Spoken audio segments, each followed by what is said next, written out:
그 오순절 제자들에게 예수님이 너희가 예루살렘을 떠나지 말고 아버지께서 주시마 약속하신 것을 기다리라. 그래서 예루살렘을 떠나지 말고 기다리라.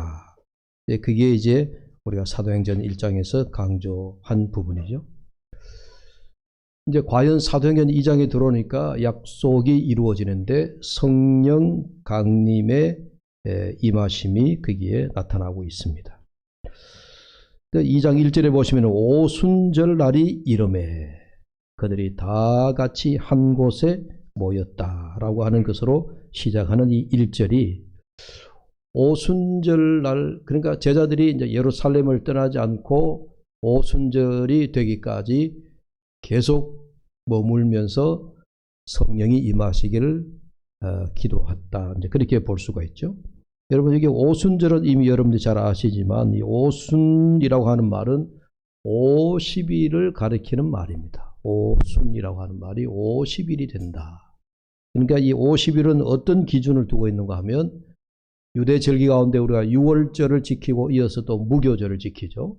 그래서 유대 사람들이 오순절과 이어서 무교절을 지키면서 50일 동안에 그 지키는 절기, 그래서 50일째 되는 날을 우리가 오순절이다 그렇게 부릅니다. 구약 성경에 보면 이 오순절을 77절이다 이렇게 부르기도 합니다. 그 77절이라고 하는 말은 우리가 일주일 단위를 7일로 잡으면 일주일이 7번 지나면 77이 49가 되죠. 그래서 일주일을 7번 지나고 맞이하는 절기가 오순절, 50일째 되는 절기다 해서 그게 77절인데 이게 신약 성경에 오면 이제 우리가 어느덧 오순절이라고 하는 말로 뭐랄까요, 좀 변역이 되어져서 그렇게 불리어지기 시작합니다. 아무튼 6월절에 이어서 축제의 기간으로 삼는 것이 구약시대부터 이어져 내려오던 오순절이었다. 그렇게 여러분들 이해하시면 됩니다.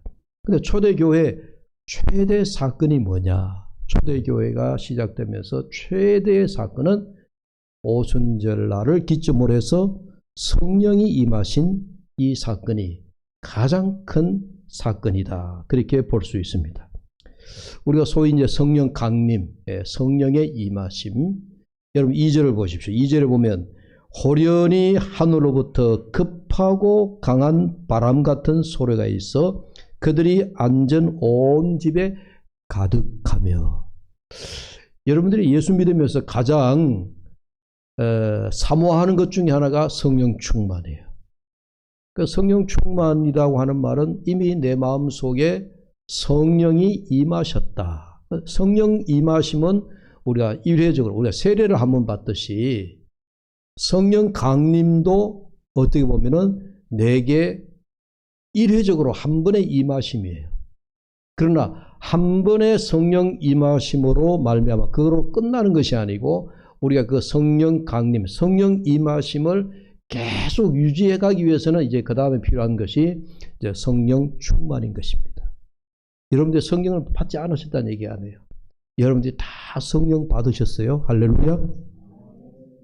그런데 그 받은 성령을 내가 게으르고 나태하고 기도 생활을 내가 등한시하고 뭐 등등 그런 이유로 내 마음속에 성령이 뭐랄까요? 소멸되어지다시피 그렇게 가다 보니까 나는 성령을 받아야 하지 않느냐 하지만 사실 우리는 예수 믿으면서 알게 모르게 또 우리는 세례를 받으면서 또 내가 어떤 한 계기를 통해서 성령의 강한 임하심을 누구나 다 받았습니다. 그리고 받은 성령을 이제는 그 받은 성령을 잘 유지하기 위해서 우리는 성령 충만함을 늘 받아야 돼요. 이렇게 생각하시면 좋아요. 우리 자동차 타고 가다가 기름이 떨어질랑 말랑하면 어떻게 하죠? 주유소를 찾습니다. 주유소에 가서 기름을 다시 우리가 채워가지고 그래서 자동차를 다시 우리가 굴러가도록 운행을 하는 거죠. 똑같아요. 우리의 신앙생활 가운데 내가 갈급하고 뭔가 내가 또 뭔가 허기진 느낌을 들고 그러면 우리가 성령 충만을 계속 유지하도록 우리는 기도해야 되고 성경도 봐야 되고 그렇게 합니다. 자, 그런데 이 초대교회에 우리가 최초로 보게 되어지는 성령 강림의 현상이라 그럴까요? 2절에 호련히 하늘로부터 급하고 강한 바람 같은 소리가 있어. 그래서 우리가 성령을 얘기할 때 목사님 내가 성령이 한번 보고 싶은데 성령을 볼 수도 없고 또 성령님을 한번 만지고 싶은데 만질 수도 없고 도대체 성령님이 어떻게 생겼습니까? 성령은 우리가 하나님을 볼 수 없듯 하나님을 우리가 뭔가 만질 수 없듯 성령님도 우리가 볼 수 없고 만질 수 없다. 그러나 어떻게 성령이 임하심을 알 수 있느냐? 오늘 여기 보니까 바람같이 강하고 뭔가 우리가 보면 야, 이 성령이 뭔가 바람을 타고 오시나? 그런 생각도 가지게 되어집니다만은 성령에 대한 나의 확신은 뭐냐? 이제 후에 말씀드리지만 내 삶의 어떤 변화, 우리 공동체의 어떤 변화, 변화된 그 모습 속에서 아, 이게 성령이 임하셨구나. 이제 그런 걸 우리가 알게 되고 또 보게 되어진다. 그러니까 성령 강림한 증거는 우리 사람이나 그 공동체의 변화된 모습에서 찾을 수 있다. 그런 이야기가 되겠습니다. 그래서 이제 우리가 사도행전 2장에 들어오면 성령이 임하셨다라고 하는 말씀이 나오고 그 다음에 성령이 임하고 나니까 그 뒤에 뭔가 변화된 모습이 나타나요. 이제 오늘 그 변화된 모습을 제가 두 가지를 말씀드리려고 합니다. 첫째가 사도들이 변화되었습니다. 사도들. 예수님의 제자들. 예.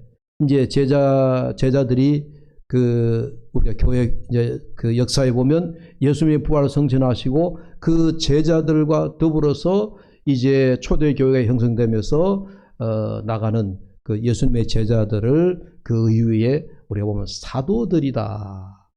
그렇게 불리워집니다. 사도들. 이 사도들의 변화에서 성령의 임하심으로 말미암아 그들이 변화된 모습, 그걸 볼 수가 있고, 그리고 또 하나는 소위 오늘 우리로 말하면 이제 평신도, 이제 여러분들 같은 평신도들의 어떤 삶의 형태가 변화된 모습으로 나타나기 시작했어요. 왜 그러냐? 성령의 임하심으로 그 평신도, 그 당시에 이제 복음을 듣고 구름대같이 몰려든 많은 초대교회 성도들이 변화된 삶의 모습이 나타나더라는 거예요. 이제 그러면은 이 사도들은 어떻게 변했고 또 그 당시에 평신도들은 어떤 모습으로 변했느냐 궁금하죠? 제가 수수께끼를 한번 해볼까요? 사도들이 어떻게 변했을까요? 네. 사도들은 담대한 마음이 생기기 시작했고 그리고 그 담대한 믿음, 담대한 마음으로 이제 사도들이 나아가서 그러니까 그 당시에 예루살렘 온 어귀, 사거리로, 길거리로, 대로변으로 사람들이 모인 곳마다 이 사도들이 나가서 예수 복음을 전하는 그런 모습으로 사도들이 변화됐다 하는 거예요. 요즘 말하면 목사가 교회 안에만 있는 것이 아니고 교회 안에서만 설교만 하는 것이 아니고 목사가 우리 상인 사거리에 나가서 지하철 앞에서 피켓을 하나 들고 혹은 현수막을 하나 걸어놓고 예수 믿으세요. 주 예수를 믿어라. 그리하면 너와 내 집이 구원을 얻으리라. 오늘 사도들이 외친 복음의 메시지거든요. 그렇게 전했다는 거예요. 그런데 오늘날 목사들은 다 어디에 갇혀 있죠? 교회 안에 갇혀 있죠. 교회 바깥에 가서 복음을 잘 못 전하죠. 저 역시도 마찬가지예요. 교회 안에서만 설교하고 교회 안에서만 또 여러분들에게만 이렇게 돌보고 물론 그것도 필요하죠. 목양이니까 양들을 잘 목양하고 돌보고 병든 양들이 있나 없나 신음하는 양들이 있나 없나 이런 것도 잘 살피고 해야 되는 목자의 책임도 있지만 지금 사도행전 2장에 사도들에게 강하고 급한 불같은 성령을 받고 나니까 사도들이 왜 담대한 믿음으로 담대한 마음으로 변화되었느냐 이걸 얘기할 수 있다라고 하는 얘기는 뭐냐면 사도들이 사실 예수님의 십자가에 못 박혀 달려 돌아가시고 난 다음에 이 제자들이 전부 다 의기소침해 있었어요. 우리도 잡혀가지고 예수님처럼, 우리 스승처럼 십자가에 우리도 못 박혀 죽으면 어떡하냐. 두려움과 절망과 그 다음에 낙심과 우리가 끌어들일 수 있는 모든 거예요. 그 당시에 제자들이 한마디로 막 실망과 절망 속에 뿔뿔이 다 제자들이 흩어져 버리대요. 숨어들었다는 얘기예요. 제자들이 전부 다 예루살렘을 벗어나서 전부 다 제가 알 길로 갈릴리로 그들의 고향으로 바닷가로 전부 다 숨어들었고 그리고 또 옛날 자기들의 생활로 돌아갔다는 거예요. 그 말은 그처럼 예수님의 십자가의 죽음이 이 제자들에게 매우 삶을 절망케 했고 의기소침해졌다. 그런데 성령을 받고 났더니 제자들이 다시 살아나는 거예요. 제자들이 용기가 다시 살아나고 담대함이 살아나고 죽으면 죽으리라 라고 하는 그런 마음까지 제자들이 담대한 그런 믿음이 생겨가지고 도시의 의기에 나가서 예수 부활을 하셨다. 그래 이 사도들이 성령을 받고 난 다음에 초대교회에서 사도들이 전했던 복음의 메시지는요, 복잡한 거 아니었어요. 오늘날 우리가 들어보면 아주 간단하고 아주 이미 우리는 다 아니까 그렇지만 매우 평이한 그런 내용이었어요. 사실적인 복음 메시지는 뭐냐? 너희가 십자가에 못 박아 죽인 예수를 하나님이 우리의 주와 그리스도가 되게 하셨다. 그게 사도들이 전하는 복음 메시지였어요. 그게 그 속에 무슨 내용이 들어있나요? 너희가 죄 없는 예수님을 십자가에 못 박아 죽였지 않았느냐. 그런데 그 못 박아 죽인, 너희가 죽인 예수님이 하나님께서 다시 살리셔서 부활케 하셔서 그리고 부활하신 예수 그리스도가 우리의 주가 되시고 우리의 그리스도가 되게 하셨다. 이게 이제 사도들이 예루살렘에서 만나는 모든 유대인들에게, 모든 당시의 유대 사람들에게 그 복음을 전했던 거예요. 담대하게 이 복음을 전했어요. 그래서 그 복음을 들은 사람들이 이제 평신도들이 변화가 일어납니다마는 이 사도들이 너무 담대하게 너희가 십자가에 못 박아 죽인 예수를 하나님이 우리의 주가 되게 하시고 그리스도가 되게 하셨다라고 하는 이 복음 메시지를 너무 담대하게 강력하게 전하니까 대제사장들이 자기들이 한 일이 있잖아요. 죄 없는 예수를 죽인 그들의 찔림이 있잖아요. 그래서 사도 베드로를 비롯해서 제자들을 불러가지고, 부른 게 아니죠. 붙잡아서 감옥에 집어넣었습니다. 감옥에 넣고 난 다음에 소위 죄 없는 사도들을 감옥에 넣을 수는 없잖아요. 감옥에 넣은 이들이 베드로에게, 사도들에게 이렇게 협상을 합니다. 너희들이 제발 유대 사람들을 만나면, 너희가 제발 예루살렘 길 사거리에서 예수가 부활했다, 예수가 다시 사셨다, 예수를 하나님이 다시 살리셔서 우리의 주와 그리스도가 되게 했다라고 하는 이 얘기만큼은 하지 말아달라. 그러면 내가 너희들 감옥을 풀어서 다 자유케 해주마. 그렇게 얘기했어요. 그때 베드로가 무슨 얘기했을까요? 우리가 보고 들은 것을 말하지 않을 수 없느니라. 할렐루야.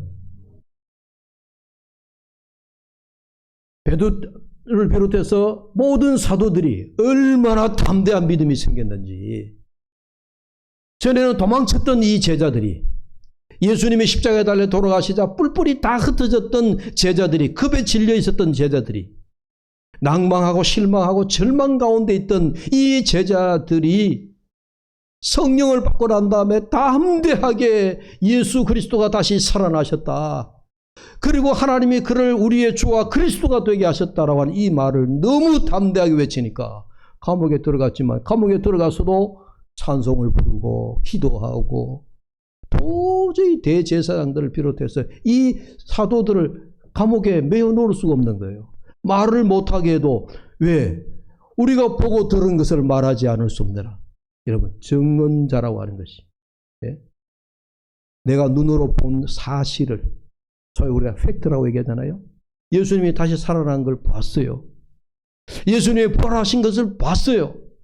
그리고 그들 앞에서 예수님이 40일 동안 그들에게 여러 번 나타나셨다가 이후에 40일 후에 구름을 타고 승천하는 것까지 이 제자들이 보았어요. 그러니까 우리가 보고 들은 것을 말하지 않을 수 없노라. 이렇게 제자들이 아주 담대하게 외쳤다 하는 겁니다. 자, 이런 일들이 급 많던 제자들이 왜 이리 되었을까요? 왜 이렇게 사도들이 변화되었을까요? 성령을 받았기 때문에. 그들에게 성령이 임하셨기 때문에 사도들이 그렇게 변화됐다. 이게 이제 첫 번째 사도들이 그렇게 변화되어진 모습입니다. 이 사도들의 담대한 복음 전하는 모습, 이런 모습을 보면서 사랑하는 여러분, 우리도 보고 들은 것을 오늘 우리가 예수 믿을 때 여러분들에게 다 간증이 있을 겁니다. 내가 지금까지 예수 믿게 된 그 간증, 여러분 이 간증은 우리가 입으로 자꾸 우리가 되뇌이 되고 증거를 해야 됩니다. 뭐 똑같은 간증이라도 상관이 없지만 여러분의 삶 속에서 소소하게 일어나는 많은 이야기들, 예? 예수님으로 인한 내가 받은 은혜와 그 증거 이야기들이 많이 있을 거예요. 그래서 우리가 뭐 해야 돼요? 예수님의 그 은혜 받은 이야기를 우리가 나누어 줘야 된다. 그게 우리가 복음을 증가하는 일이에요. 여러분들이 생활 속에서 뭐 거리에 나가서 예수 믿으세요, 뭐 그렇게 못 하신다 하더라도 여러분들 직장에 나가서 동료들에게 야, 나 지난주에 내가 이런 일이 있었는데 내가 은혜 받았는데 놀랍다. 왜 내게 이런 일이 일어난 건지 나는 아무리 생각해봐도 나는 이해할 수 없는데 뭔가 내 뒤에 계시는 분이 나를 도우셨어. 이렇게 간증이잖아요. 그래, 이런 간증들을 여러분들이 자꾸 나누셔야 돼요. 그게 오늘 사도들이 성령을 받고 변화되어서 담대한 믿음을 가지고 복음을 전파했듯이 오늘 우리도 우리 복음을 소소하지만 여러분들의 삶 속에서 여러 가지 경험되어진 그런 증거들을 여러분들 고객들에게, 여러분 동료들에게, 여러분 이웃들에게, 심지어 여러분들 가정의 부부 간에도 이 은혜 받은 귀한 이야기들을 나누시기를 주의 이름으로 축복합니다. 그게 성령 임하심의 증거예요. 두 번째로 평신도들이 어떤 변화가 일어나느냐 보십시오. 자, 이제 그 우리가 2장에 보면 베드로가 담대하게 오순절날 설교합니다. 14절 말씀부터 36절까지는 베드로의 설교예요. 그 앞에 본문 읽지 않았지만 베드로가 담대한 믿음으로 나가서 설교를 합니다. 그 뒤에 솔로몬 행각에서 또 설교하는 모습이 나오지만 오늘은 첫 번째 그 베드로 설교를 하는데 설교를 하고 나니까 자 37절 다 같이 읽습니다. 37절 시작. 그들이 이 말을 듣고 마음에 찔려 베드로와 다른 사도들에게 물어 이르되 형제들아 우리가 어찌할꼬 하거늘. 여러분 평신도들이 베드로를 비롯하여 사도들의 설교를 들으면서 평신도들의 변화가 첫 번째가 뭘까요? 37절이 답인데요. 뭘까요? 회개 운동이 일어나더라. 설교를 듣고 마음의 찔림을 받았다 그랬잖아요. 베드로의 설교를 듣고 많은 사람들이 돌아와서 그 마음에 찔림을 받더라. 이걸 오늘 우리가 좀 고상한 말로 하면 회개예요. 회개. 목사의 설교를 듣고 아이고 목사님이 저게 나보고 하는 소리네. 목사님이 또 뭔 왜 나한테 가슴이 콕 찔리도록 그렇게 못 박는 소리를 하나 그렇게 생각하지 말고 목사가 여러분 어느 한 사람을 대상으로 설교하지 않습니다. 우리 둘의 교회의 공동체를 바라며 공동체의 전체를 보면서 제가 설교를 하잖아요. 근데 가끔 설교를 하면 오해를 받을 때가 있어요. 목사님 오늘 그거 내보고 설교한 거죠? 아니요. 근데 이건 하나님이 하시는 역사예요. 저는 우리 교회 공동체를 향하여 설교했는데 평신도가 돌아가서 목사님이 오늘 나보고 꼭 하는 설교가 됐어요. 그렇다면 여러분, 하나님이 여러분들에게 성령으로 회개할 수 있는 기회를 주시는 거예요. 할렐루야. 그걸 그래 받아들이시면 은혜가 되는 거예요. 그게 또 목사님이 나를 꼬집어서 두고 보자 그러면 안 되고, 목사도 그렇게 설교할 리도 없고요. 베드로가 설교하니까 그 설교를 들은 당시의 평신도들이 마음의 찔림을 받았어. 마음의 찔림을 받았어. 그래서 그들이 뭐라 합니까? 우리가 어떻게 하면 좋겠어요? 우리가 어찌할꼬 하면서 가슴이야 쳤겠습니까만은 모르겠습니다. 이 사람들이 마음의 찔림을 받아 회개 운동이 일어나더라. 저는 성령이 임하실 때 가장 먼저 사도들이나 평신도들이나 할 것 없이 성령이 우리에게 임하시면 가장 먼저 우리가 하나님 앞에 회개 운동이 일어날 줄로 믿습니다. 네. 회개 운동이 기본이에요. 이게 평신도들이 변화된 첫 번째 모습이었습니다. 네. 금년이요, 빌리 그레암 목사님이 한국에 와서 50년 전에 그러니까 1973년도에 소위 우리가 엑스포 73입니까? 73년도에 미국의 유명한 빌리 그레암 목사가 부흥 집회를 했어요.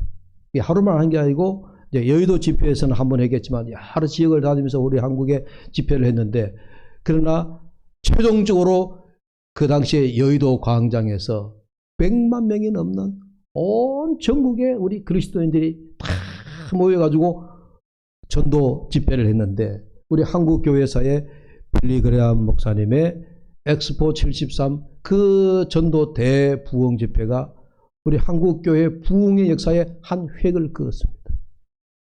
그런데 그게 원래 만 50주년 되는 해거든요.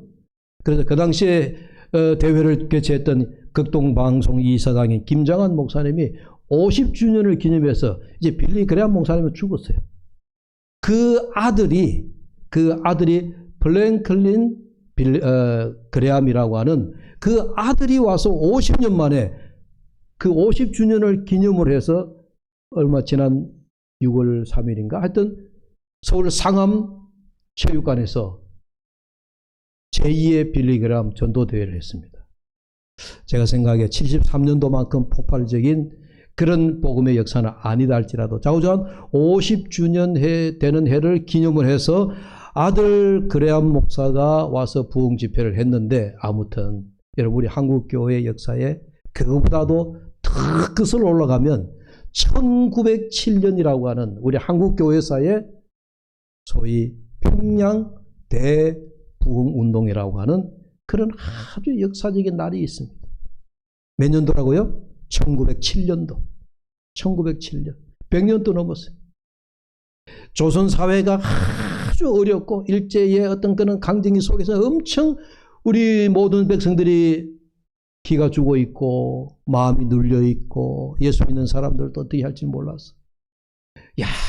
여러 가지 어려움을 많이 겪고 있을 때 선교사를 중심으로 해서 평양에서 대부흥 운동이 일어났던, 그래서 우리 한국교회사의 1907년 평양 대부흥 운동, 이게 아주 큰 획이 하나 있습니다. 그런데 그 평양 대부흥 운동 가운데서 가장 중요하게 한국교회사에서 꼽는 게 뭐냐면 회개 운동이었어요. 집회를 했는데 사람들이 집으로 돌아가는 생각을 하지 않습니다. 집회를 열었는데 그 집회가 끝나고 난 다음에도 밤새도록 온 집회에 참석한 당시에 예수 믿는 사람들이 전부 다 가슴을 치면서 자기들의 회개 운동을 벌여놨습니다. 하나님 아버지, 나는 누구 집에 대양간에서 감자를 훔쳐 먹었습니다부터 시작해가지고 하나님 아버지, 나는 누구의 돈을 빌려서 갚지 않았습니다. 이런 회개 운동부터 시작해서 그들이 구체적으로 그 당시에 삶 속에서 일어났던 소소한 글이라도 모두가 하나님 앞에 다 내어놓고 회개했습니다. 그러니까 그 평양 대부흥운동이 한국교회의 회개운동의 역사였습니다. 그런데 그 회개운동이 일어나고 난 다음에요, 한국교회가 엄청나게 부흥했다라고 하는 거죠. 부흥했다. 회개의 역사가 일어나고 나니까 하나님께서 한국교회를 부흥시켜 줬어요. 자, 여러분 다시 본문으로 돌아와서 초대교회 사도들이 성령을 받아서 담대히 나가서 말씀을 전하는데, 그 말씀을 들은 당시의 모든 사람들이 주 예수께로 돌아오면서 설교를 듣고 난 다음에 가슴에 찔림을 받아서 우리가 어찌할꼬 회개 운동이 일어났다. 사랑하는 여러분, 이게 초대교회만 일어나서 될 일이 아닙니다. 오늘 우리 시대에, 아니 우리 교회에, 아니 오늘 저와 여러분 우리 교회 공동체에 이런 회개 운동이 일어나야 될 줄로 믿습니다. 오순절 성령 강림 때 역사가 회개 운동의 시작이었다. 이걸 우리가 꼭 기억해야 돼요. 회개 운동. 그 다음에 두 번째 성령을 받은 평신도들이 회개를 하고 나니까 그 다음에 나타난 변화가 이제 오늘 읽은 본문의 말씀이에요. 44절 말씀을 다시 볼까요? 44절, 믿는 사람이 다 함께 있어 모든 물건을 서로 통용하고 또 재산과 소유를 팔아 각 사람의 필요를 따라 나누어 주며 날마다 마음을 같이하여 성전에 모이기를 힘쓰고 등등. 이게 평신도들의 첫째는 회개운동 그랬잖아요. 두 번째 이 말씀은 공동체가 생성되었습니다. 초대교회 공동체가 형성이 되어졌다 하는 그런 이야기입니다. 그런데 그 공동체가, 여러분 지금 우리가 이제 교회를 말할 때 교회 공동체다, 우리 둘의 공동체다 이야기를 하는데 그런 공동체하고는 완전히 달랐어요. 여기 나타난 특징이 뭐예요? 그들이 가지고 있는 물건을 다 함께 가져와서 가져온 물건 가운데 또 그 가운데 내가 필요한 거 자기가 가져가고 또 그 필요에 따라서 또 이걸 다른 사람에게 나누어 주고, 소위 이게 우리 뭡니까? 공동 생산을 하고 공동 분배를 하고 필요에 따라서 나누어 주는 필요 분배를 하고. 여러분 이런 얘기를 하면은 우리가 문득 생각나는 게 공산주의가 생각이 나죠. 공산주의 창시자는 칼 막스입니다. 칼 막스가 바로 이 성경에 나오는 이 이론을 가지고 만든 것이 공산주의 이론이다. 그렇게 보시면 틀림이 없어요.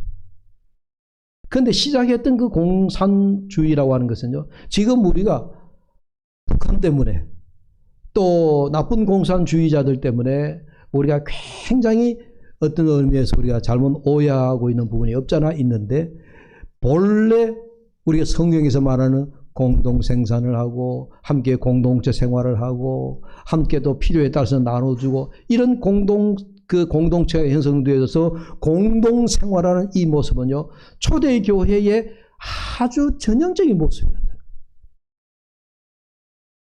그래서 모든 초대교인들이 자기 집에 가려고 하지 않아요. 그들이 한 곳에 모여가지고 야 우리 함께 저거 하자. 우리 함께 우리 일하자. 내가 좀 더 많이 가졌지만 내게 남는 거 그건 네가 나눠 가져. 이렇게 필요에 따라서 나누어 주고 그리했다는 거예요. 어찌 보면은 우리가 천국 같은 느낌이 들죠. 최근에 금년에 제가 한번 초기에 봄 될 때 제가 광고를 했습니다만은 제가 늘 그런 생각을 가졌어요. 우리 교회가 이 주일 오후에 뭐라 그러죠? 그 주말 농장이라도 하나 있어가지고 우리 교우들을 아침에 교회 오셨다 예배드리고 돌아갈 때 주말 농장에 한번 들려가지고 채소도 심고 또 뭐 이렇게 방울토마토도 심고 뭐 그렇게 할 만한 그런 그 땅이라도 좀 있으면 좋겠다 하고 늘 제가 마음속으로만 늘 기도했는데 금년에 우리 김민강 집사가 하원 휴양림 올라가는 쪽에 목사님 땅이 하나 생겼어요. 이거 교회 식구들을 위해 가지고 우리 주말 농장 하면 좋겠어요. 하나님 감사합니다.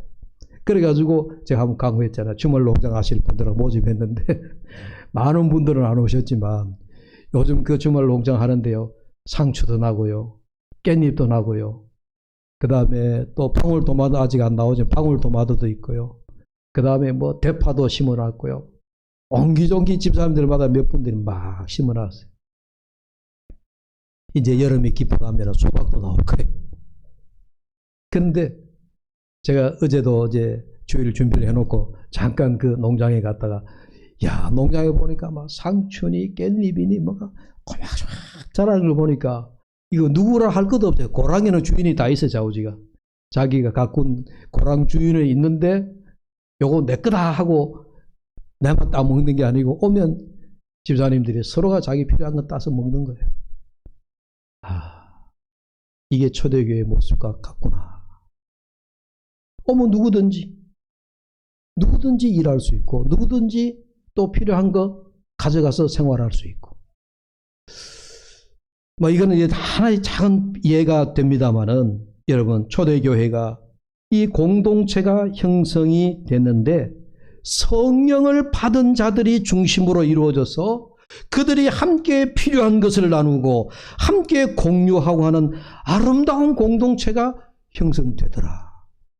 이게 성령 받은 초대교인들의 변화된 모습은 결과가 그렇게 나타난 거예요. 여러분 44절에 믿는 사람이 다 함께 있어 모든 물건을 서로 통용하고 또 45절에 또 재산과 소유를 팔아 각 사람의 필요를 따라 나누어 주며 보세요. 저는 이 말씀을 보면서 그런 생각이에요. 성령을 받으면 우리가 나눔이 시작이 된다. 이걸 다른 말로 하면 우리가 상담에서는 쉐어링을 한다. 그렇게 얘기합니다. 나눈다. 성령을 받고 나니까 내게 잉여품, 잉여 생산물 그런 것들을 이게 누구에게 필요할까? 나눠주는 거예요. 성령 받은 자들의 그 결과가 나눔이 시작이 되더라. 얼마나 소중한 일이에요. 우리가 공동체는 함께 한다 하는 그런 신앙이잖아요. 뜻과 마음이 생각이 서로 통한다 하는 그런 이야기입니다. 여러분 유교에 보면 100사람이 모이면 100가지 생각이 다 다르다 하는 그런 말이 있습니다. 그렇습니다. 사람이 100명이 모이면 생각이 100가지가 된다는 얘기예요. 그러나 우리 공동체는 내 생각이 다르다 하더라도 공동체는 생각이 같고 마음이 같고 뜻이 같고 생각이 같아서 그 한 목표를 향하여 나갈 수 있다라고 하는 것. 그게 공동체의 특징이 아니겠습니까? 그 공동체는 우리가 다름이 아니에요. 예수 그리스도를 나의 주라 고백하고 나의 그리스도라고 고백하는 그런 공동체가 되는 줄로 믿습니다. 성령 받은 자들에 나타난 결과였어요. 자, 오늘 말씀을 맺습니다. 저는 성령 받은 사도들이 담대함으로 복음에 대한 열정이 회복되어졌더라 하는 이야기.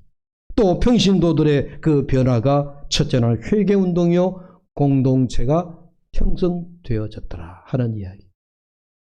여러분, 지금은 이제 여름이 시작하는 이제 막 우리가 시기에 문턱에 와 있지만 여름이 지나고 가을 찬바람이 불고 그리고 겨울 초입이 되면 여러분 가끔 우리가 가을, 늦가을 하늘에 기러기 떼들이 철새들이 막 모여가지고 비행을 하는 걸 보게 됩니다. 그 철새가 어디로 가기 위해서 다시 겨울을 나기 위해서 가는 그런 철새들 긴 여행을 하기 전에 그 철새들이요 먹이를 충분히 먹고 자기들의 무리들을 한 곳에 모아가지고 V자 대형을 이루어가지고 비행하는 모습을 보게 됩니다. 근데 철새를 연구하는 조류학자들의 얘기를 들으면 이렇게 한대요. 그 V자형으로 갈 때에 제일 그 리더격인 철새가 제일 V자의 제일 앞자리에 서서 쫙 V자형을 이루어서 날개짓을 하면서 수천 마리를 향하여 그들이 다음 겨울을 나기 위한 곳으로 날아가는데, 여러분, 그래 날아가다가 낙오자가 있겠어요, 없겠어요? 같이 비행하는 천사들 가운데 낙오자가 생겨요. 한 마리가 쳐져가지고 그 무리에서 이탈되어져서 떨어지기 시작하면요, 그 무리들 가운데에 두세 마리 철새가 무리에서 자기들이 빠져나와서, 그리고 뒤에 쳐져 있는 그 철새를 보호한대요. 어떻게 보호하느냐? 힘에 지쳐있는 그 철새 앞자리 옆에서 이렇게 바람을 막아주면서, 지쳐있는 그 철새가 좀 날개짓을 할 때 바람의 저항을 덜 받도록 그나마 힘 있는 철새가 앞에서 끌어준다는 거예요. 제가 그 얘기 들으면서 이게 공동체구나. 여러분, 우리도 신앙생활, 우리 둘의 교회에서 함께 신앙생활 하는 중에, 함께 공동체 생활을 하는 중에, 여러분, 우리 공동체 중에 한 사람이 힘이 없어 지쳐 무리들 가운데 우리가 이탈되어졌다 그러면요, 이탈되어진 그 무리를 보호해주고 이끌어주고 우리가 함께 비행할 수 있어야 된다. 여러분, 우리는 하나님 나라를 향하여, 천국을 향하여 함께 나아가는 다 공동체인 줄로 믿습니다. 우리 다 함께 천국 가야 되지 않겠어요? 우리 가운데 중간에 예수 믿다가 낙심하고 떨어지고 연약하여 비틀비틀거리는 그러한 자들이 있다면, 우리가 그 사람이 바람의 저항을 덜 받고, 그리고 다시 힘을 회복할 때까지 그에게 힘을 실어주어서, 그리고 마지막까지 우리의 목적지인 천국에 들어갈 때까지 우리가 함께 날아가야 된다 하는 말씀입니다. 이게 공동체입니다. 모쪼록 사랑하는 여러분, 오늘 초대교회가 성령 받고 그들의 변화되어진 모습, 목적은 우리 모두가 함께 가야 될 우리 공동체예요. 우리가 함께 천국까지 무탈하게 가야 될 공동체임을 명심을 하고, 우리가 서로 힘을 넣어주고 힘을 실어주고 함께 격려하면서 천국까지 비행하는 저와 여러분, 우리 대구 두레교회 공동체가 되시기를 주의 이름으로 축복합니다. 기도하겠습니다. 하나님 아버지, 은혜를 감사합니다. 우리는 신앙 공동체입니다. 누가 잘났고 못났고 할 것 없습니다. 하나님 나라에 들어가기까지 서로 영적으로 도우며 가야 할 신앙 동지들입니다. 내가 좀 여유가 있다면 당연 어려운 교우를 도우며 가야 합니다. 내가 좀 더 힘이 있다면 연약한 자들을 우리가 힘을 실어주며 가야 됩니다. 공동체를 생각하며 함께라고 하는 이 단어처럼, 이 단어만이라도 생각하며 살면 우리가 어떻습니까? 모쪼록 우리가 천국 가는 백성, 천국 가는 길에 함께 동행하여야 할 천국 백성임을 알고, 우리 성도들이 서로 힘을 실어주는 우리 공동체 일원임을 깊이 깨닫고, 우리 교회가 성령 받은 성령 공동체, 신앙 공동체임을 다시 한번 확인하는 이번 주일이 되게 하여 주시옵소서. 예수님의 이름으로 기도하옵나이다. 아멘.